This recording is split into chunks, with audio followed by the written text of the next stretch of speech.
What's up, everybody? Circus here, coming at you with this week's power ranking video. And you know what, Camille? We have a first this week. I think this is a first. It is? For what? Our number one deck of the week did not win a tournament. Is that a first? Well, I think it might be a first. If not, it's a second. Like it's the second time it's happened. Yeah.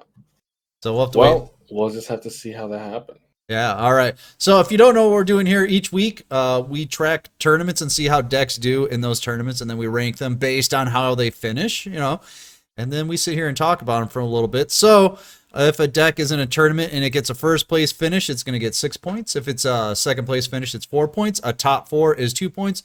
A top 8 will score a single point. That's right, Circus. And to keep the power rankings consistent, all of the tournaments we track have to have the same format, that being rounds of Swiss into a top cut, in the deck format being one deck with a 7-card side where you can side in a skill. And the tournaments that met that criteria this week were the Battle Phase Series, Dark World Legacy, and the Ruby League. There was a GG Tour tournament as well. So slow week because Stage 2 of the KC Cup was here. And DLM does not have tournaments that week, and many other small communities do not, because many of them are committed to playing KC Cup. Yeah, and if you remember when when we first started doing the power rankings, this is just how many tournaments there were every week. Yes, there wasn't a lot, so we're kicking it old school tonight. Yeah. All right, let's get started. Let's get right into it. Number 5. We could be looking at game, folks. All right, coming in number 5. Thunder Dragons, I don't care. I know there's the fan favorite, not my favorite. I'm only putting it in here because Gian said I had to.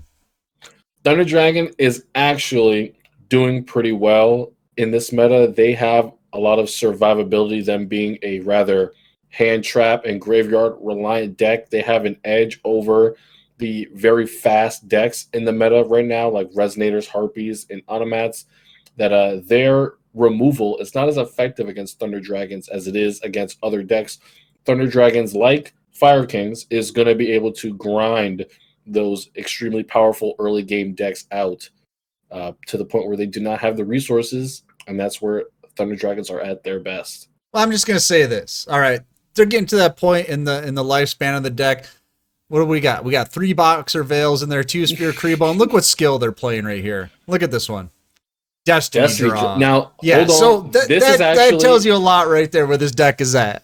This is actually a point of debate. There's several debates for the best skill. Destiny Draw has been seen. Allure of Darkness, more commonly used, allowing you to banish dark monsters and draw a card if you take the same amount of Destiny Draw damage. But oftentimes it's not enough, which I see why people have opted for Destiny Draw. I've also seen some Fiend Farewell. I don't even know what that skill does, but people are playing it. All I'm saying is that it's time for Thunder Dragons to get ready to ready to go to the retirement home. Join some decks in there and sit in its rocky chair and just relax. Once these decks that are kind of not very strong right now, Resonators, Harpies, once they kind of like fall off or get nerfed or something else comes along, I think we're going to see Thunder Dragons, the same happen to them, unless they get another big spike in power, another high-ranking Zeus monster that is very good. Yeah. All right, let's just forget about this deck and move on to number 4.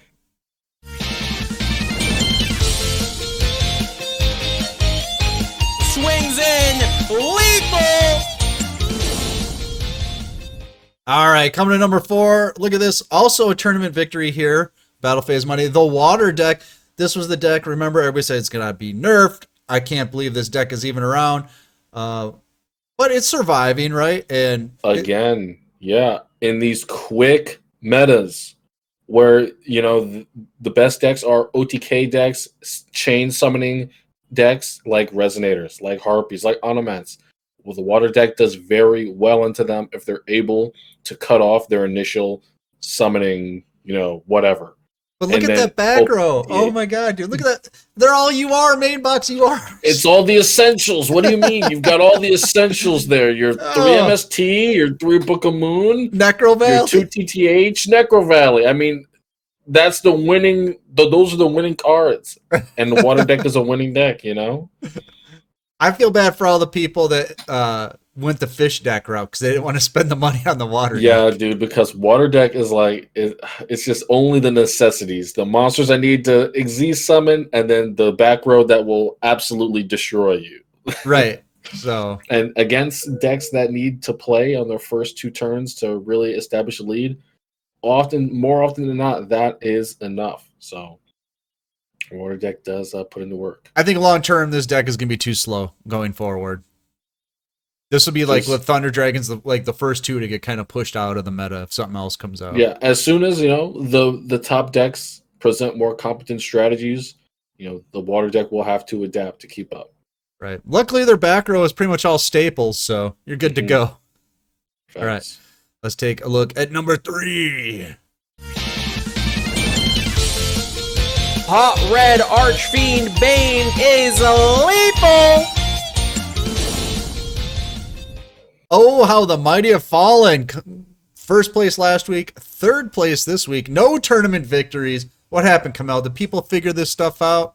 People woke up, dude. I was saying last week, no one is siding against Resonators.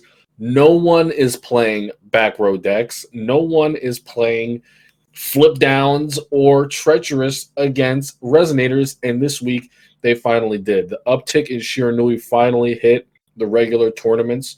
Other decks were running techs for Resonators to make sure that they can't chain summon, make sure they can't, exist after they play their opening hand. Mm-hmm. And this is the result. No tournament wins on the week.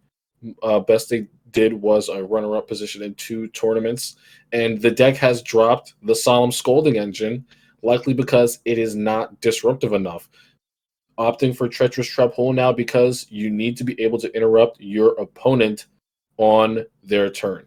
Establishing things like Dark End Dragon, the Hot Red Archfiend Bane, those are good on your turn, but your opponent's turn again. Those are just sitting ducks, sitting synchro monsters doing nothing without Treacherous Trap Hole or Book of Moon to protect them.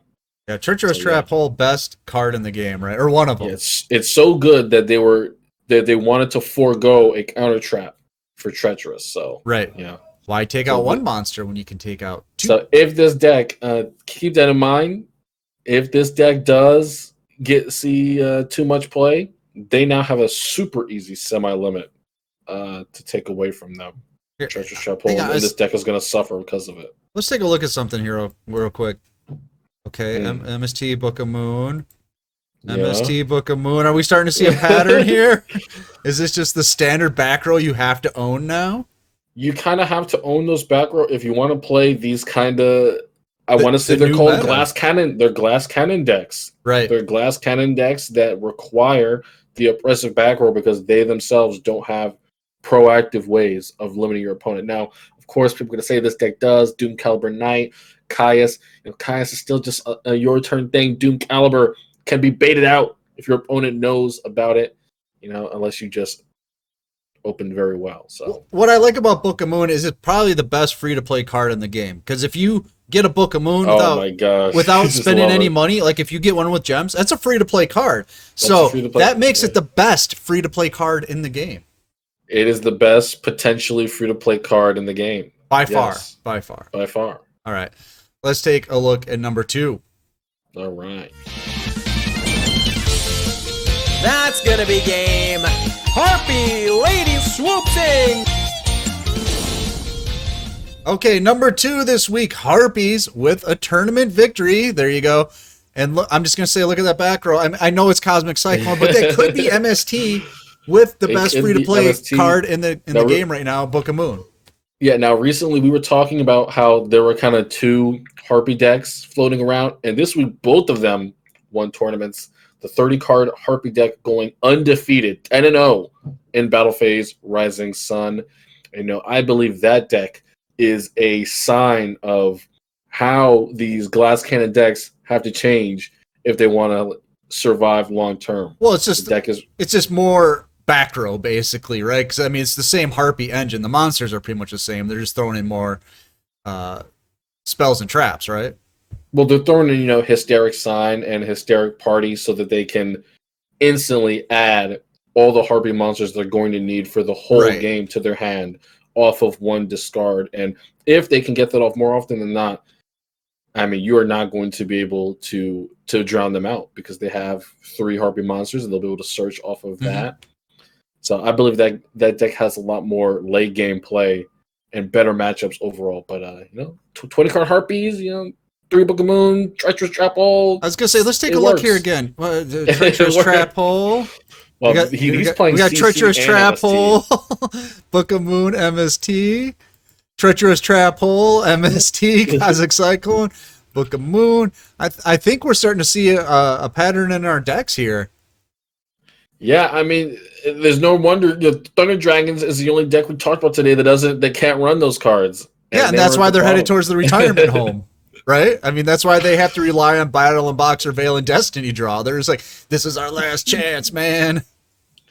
Oh man, an okay week for Harpies. I think Harpies is in one of the best positions out of all of the other decks around, just because they have that other variant that is optimized for late game play for long duels.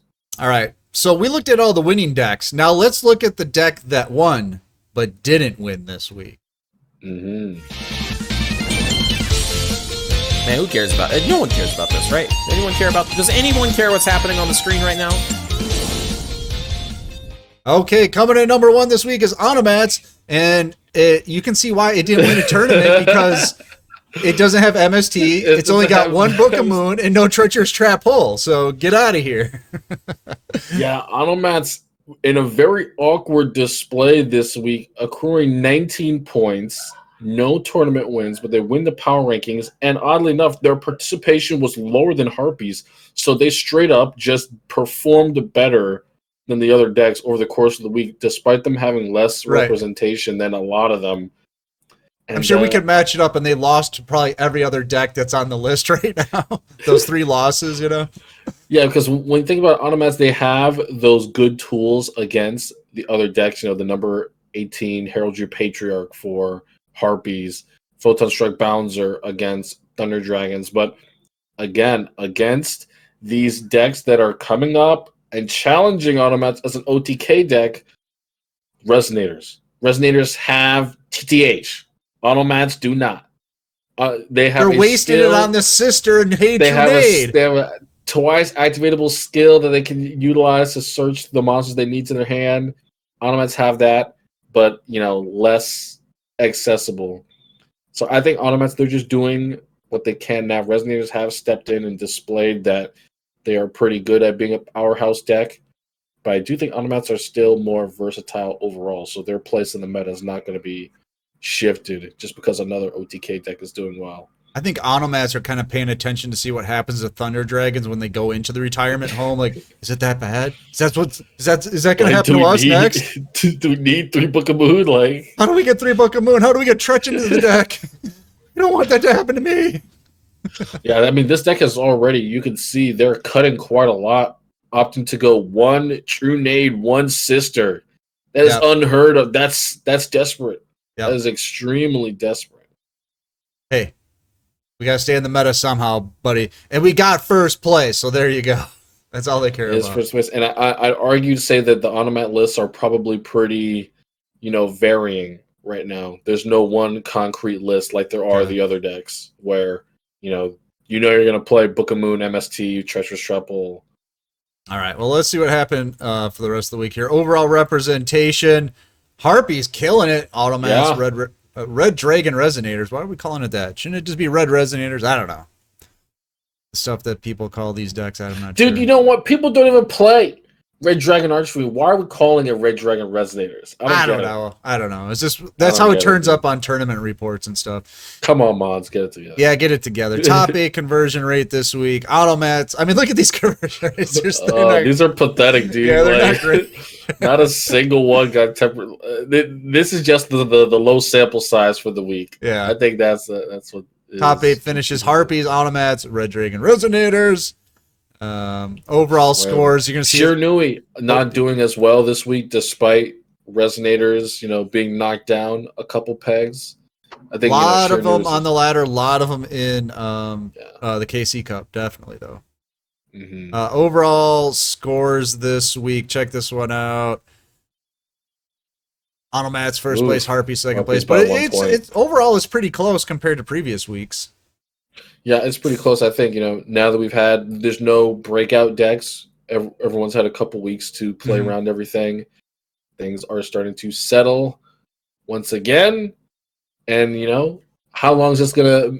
How are things gonna shake up until we get a KC Cup ban list? Do you think a post KC Cup ban list? Yeah, it's gonna take a little bit, right? At least another probably 2 weeks again, at least. So we'll have to wait and see. All right, I think. Yeah. Well, yeah, I mean, we'll get one in about 2 weeks. Then what's it gonna hit? Hopefully, it's just a tap, right? Just a small nerf. Yeah, a Harpy tap, Resonator tap. Hopefully. All right, and here is the tier list.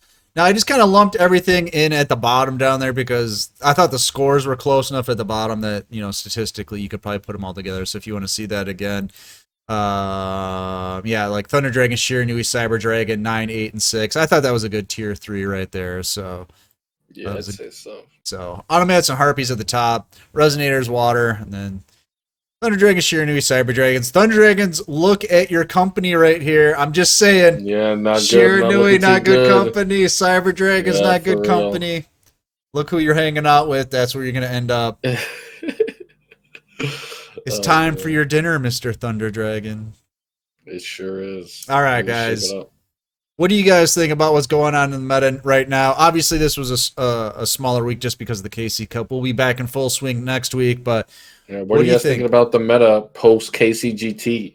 Yes. How are you feeling about things? Where things are going? Yeah, are things just going to kind of stay the same until after Worlds? We'll have to wait and see, but next 2 weeks are going to be crucial. So let us know what you think about that in the comments below. But get in the Discord. Why? Because it's free. The tournaments are free. The new player help is free. Kamel's smile is free. But not here. You got to be in the Discord. All right. We're going to get out of here. I'm Circus. That's Kamel. Peace out. And we'll see you next time.